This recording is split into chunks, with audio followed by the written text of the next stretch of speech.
the New Zealand Transport Agency is rolling out a new fleet of speed cameras, mobile speed cameras, and starting with SUVs.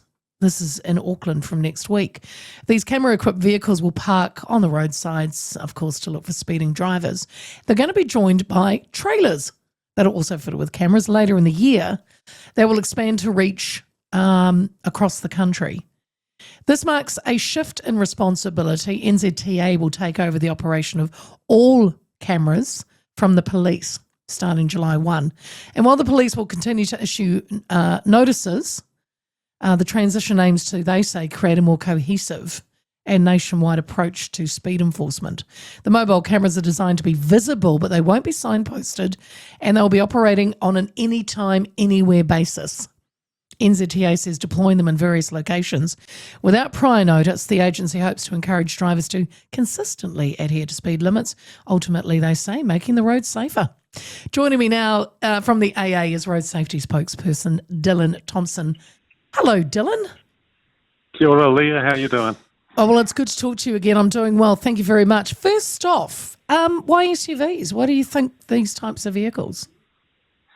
Well, I'm not 100% on why SUVs. I guess my guess would be that I got a theory. What's yours? Well, I mean, the police have used the vans for quite some time, and now this change is happening as part of NZTA taking over responsibility for mobile cameras and the permanent cameras. SUVs, I'm guessing that you probably need a bit more space in your vehicle than a normal sized car would provide to have some of the camera equipment and things like that. So I think you'd need a little bit bigger vehicle than normal. But SUVs are also going to be cheaper to purchase and use than some of the bigger vans. So there's probably a little bit of a cost saving there, I would guess. And they're also pretty common vehicles on the roads. That was my theory, Dylan. I think it's because they're a dime a dozen in New Zealand. We're in love with our SUVs. You know, you see a van and you automatically check your speed, and if you are going a little bit faster, you slow down. I do. I mean, it could be just any van, unless it's got courier writing all over it, you know what I mean? But an SUV, like I said, they're just everywhere.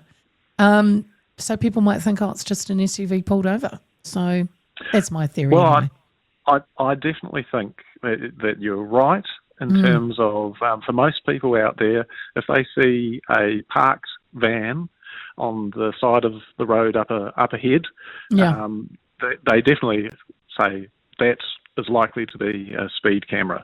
And the change to SUVs is going to make it a bit harder for people to be able to, if they're wanting to drive above the speed limit, and then if they spot a speed camera, slow down and then speed back up, well, for those people, it's going to be a bit harder in the future because an SUV is going to be less distinctive. Yeah. They're going to do the anytime, anywhere approach. The vans, I mean, were they anytime, anywhere? Is this different? Is this a different approach? No, nothing is changing in that regard. It just means that the vehicles with the cameras in them, and also along with SUVs, they are going to be introducing some trailers that will be able to be parked and set up in different locations, which will be new as well.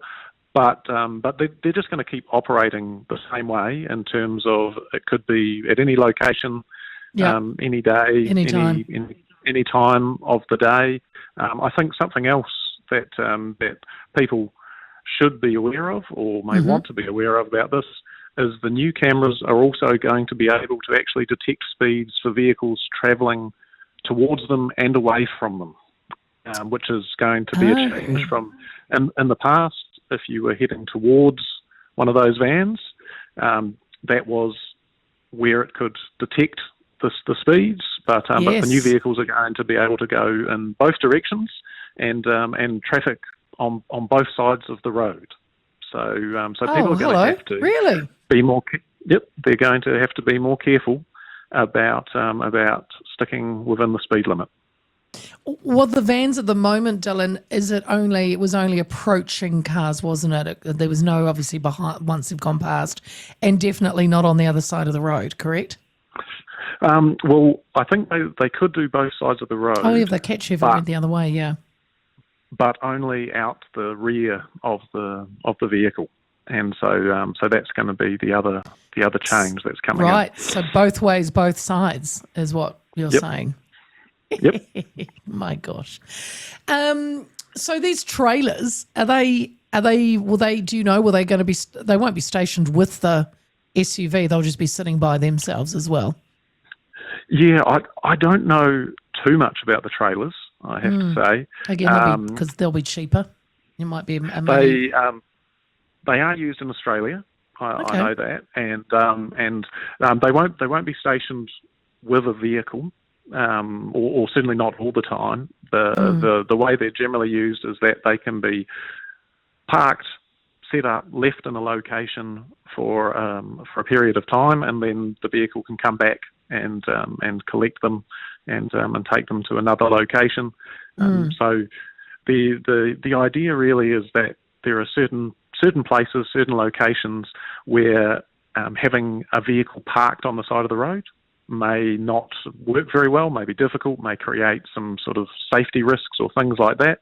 Yeah. And so there are places where you could park a trailer and leave a trailer, but couldn't have a vehicle on the side of the road.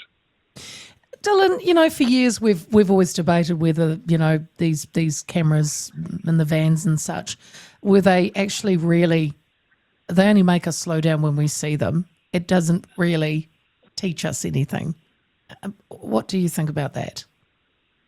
Well, there's been a fair amount of research and evaluations done now all around the world, which have shown that the speed enforcement, both by permanent cameras and mobile cameras, does have an effect in reducing crashes overall. And I think, the permanent cameras we have, for a long period of time, the AA wanted to see those have signposts saying that you were approaching one, which we now have. And we think that's a good thing, because those are locations where we put a permanent camera in 365 days of the year, 24/7. Those should be in locations where there is a history of crashes and a risk of speed-related crashes, and that's where those cameras are supposed to be situated. So we think having those signposts there to give people that opportunity to check their speed, slow down, makes sense, because we want people to be sticking within safe speeds and not getting tickets. Yeah. The mobile cameras, we think it makes sense, seeing as they are out, they are moving around, that actually having a mix of some overt enforcement and some enforcement that isn't as obvious is a good mix to try and get people to actually be checking their speeds, driving within the speed limit. Because, if we didn't have any speed enforcement, we all know that there would be a bunch of people driving ridiculously fast, and we would be having more crashes. So, we have to have some enforcement going on to get people to do the right thing and stick within the speed limit. We certainly think, from our perspective, that enforcement, the cameras, should be focused on high-risk locations. We want to see the mobile cameras being used in places where, again, we know we've got a problem with crashes, with risks from there's certain roads that are riskier than others in terms of if people go too fast or get it wrong. That's where we think the enforcement needs to be focused. Okay. What do you make of NZTA taking over from the police on this, with taking all the cameras over? Do you think that they will make things more efficient? Good idea?